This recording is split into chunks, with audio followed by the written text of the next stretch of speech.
What up, guys? Total Control 871. All right.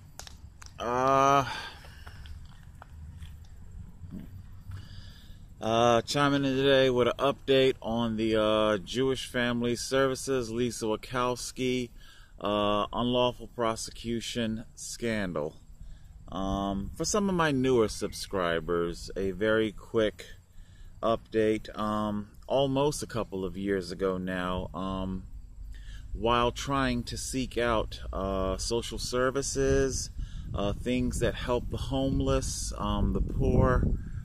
Like I said, there's a reason why I stay away from social services these days. I was abused by a caseworker by the name of Erin Bowes. Okay, the details of that abuse will come out in court.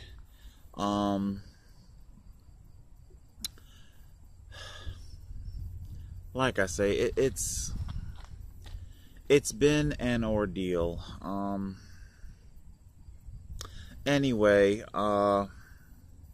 Jewish Family Services did not like it at all that I blew the whistle on Erin Bowes and referenced her employment being with Jewish Family Services. Since then, I've continued to make videos about the prosecution. Jewish Family Services filed fictitious charges against me for terroristic threats. They have now transmuted those charges over into harassment. There was no threat. There was no threat. Erin Bowes wasn't threatened, and nobody with Jewish Family Services was threatened. I understand that perhaps Jewish Family Services felt that the whistle being blown on them might threaten future funding. Okay, I understand that. But that's not my doing. That would be Erin Bowes, and that would be Lisa Witcowski, the manager for, or a manager for Jewish Family Services. If I'm not mistaken, I believe Lisa Witcowski, she was the person that signed these charges against me, which ultimately led to my being indicted on terroristic threat charges. Lisa Witcowski, in my last update, or that I've been told, she is no longer with Jewish Family Services. I don't know if her departure was her own choosing or not, or I really don't know. So basically we have an entity, Jewish Family Services, bringing these fictitious charges against me. The person that was the caseworker, Erin Bowes, that had the whistle blown on them, she has declined to file charges. They have no real victim here. There is no victim. I am the victim. Okay, if there's a victim here, it would be me. Atlantic City Police basically took my video blowing the whistle on Jewish Family Services, Erin Bowes specifically, and shopped it around. They went fishing and looking for somebody willing to play the role of victim, because this always comes back to police hatred of me. Quick FYI, it is why I have chosen the name Amir for myself. It is a contraction of two words, a mirage, a mirror. Mirages are different than an illusion.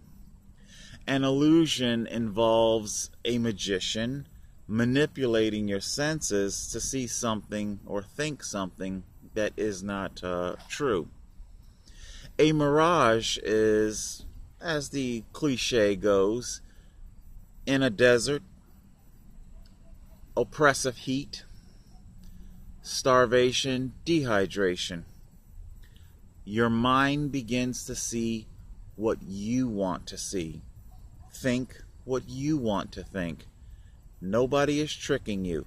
It's just you and you alone. I feel that this has been the prejudice that has been imparted upon me. People look at me and they see what they want to see. When they see and call me a fat, lazy slob, it's because that's what they want to see. When they call me a terrorist, it's because that's what they want to see.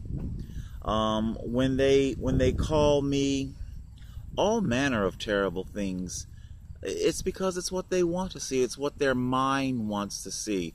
It edifies various stereotypes, and it helps to coalesce their own personal continuity that they were most likely brought up and raised in. You know, the prejudice being handed down generation to generation.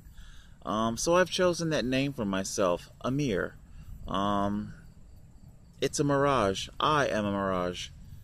You see what you want to see, not what actually is.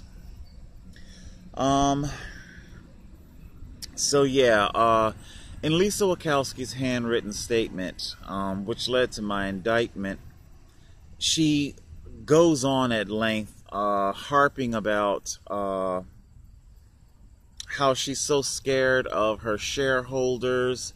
And again, it's all about funding, you know. Where is the statement of threat? Okay?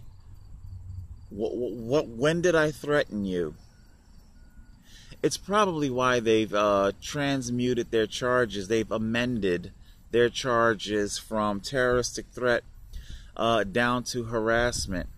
Now, I suppose the charge is less significant. I think it's like a petty disorderly conduct, although the matter is still being handled in superior court.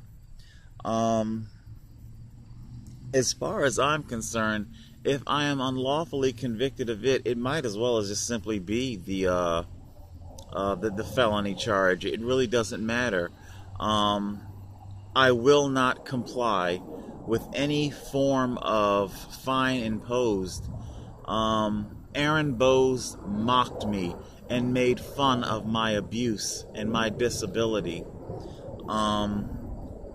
I have no intention. If the judge were to find me guilty and say to me, Mr. Dunbar, your punishment is to walk outside, pick up one piece of trash, put it in the garbage can, and this matter is over, I would tell him no. I would not comply one iota. Okay? I was abused, and then I had that abuse mocked and made fun of.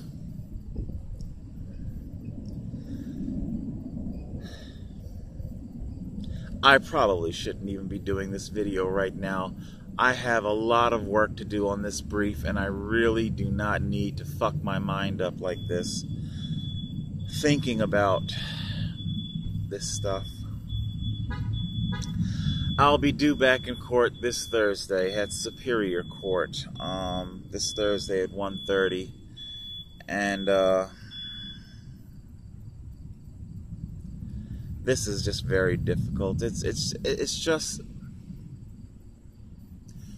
this is why I feel the need to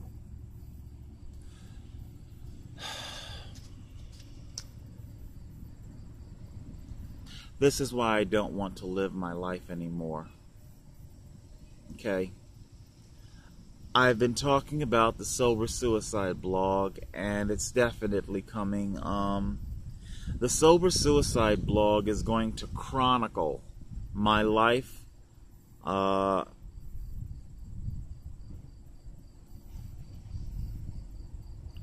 just simply want to chronicle all of the injustice. Okay? I'm not going to kill myself. because McDonald's threw me out alone. I'm not going to kill myself because of traffic tickets alone. I'm not going to kill myself because of unlawful terminations alone. It has been an amalgamation, a lifetime of civil rights violation with absolutely no end in sight whatsoever. And here I am, theoretically at the midpoint of my life. I mean, I get it. Nobody's tomorrow is guaranteed, you know. One of these idiot drivers could take me out at any moment. But here I am at the midpoint of my life. Do I want to really stick around for round 2, for the second half? Is that what I really want?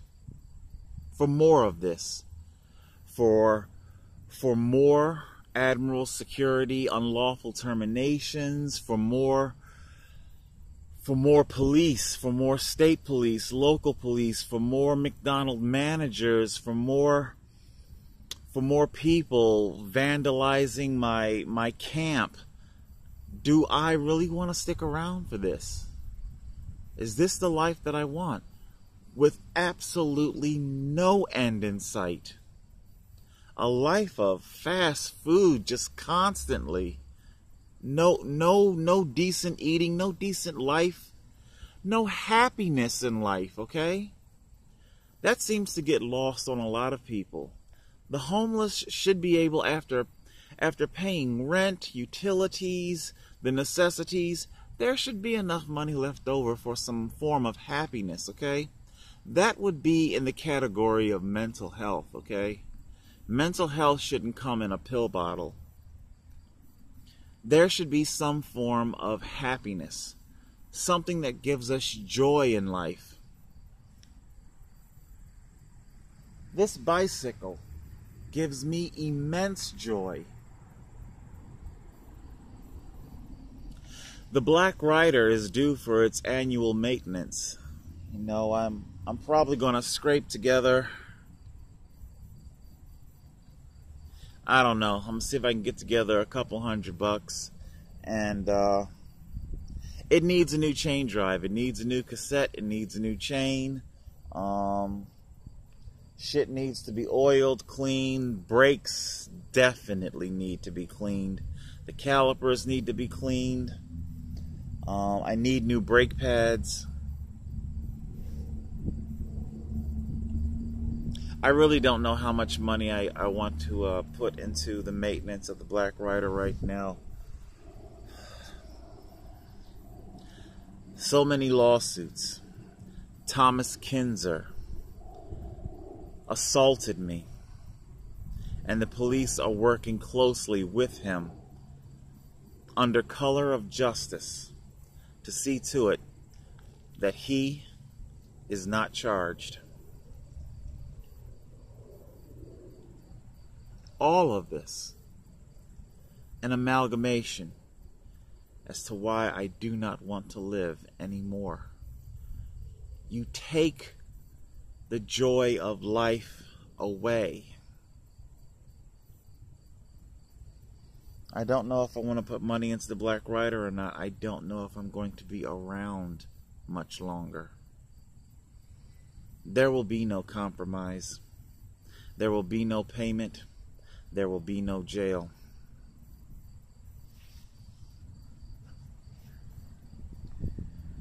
Yeah, I probably shouldn't have done this video today.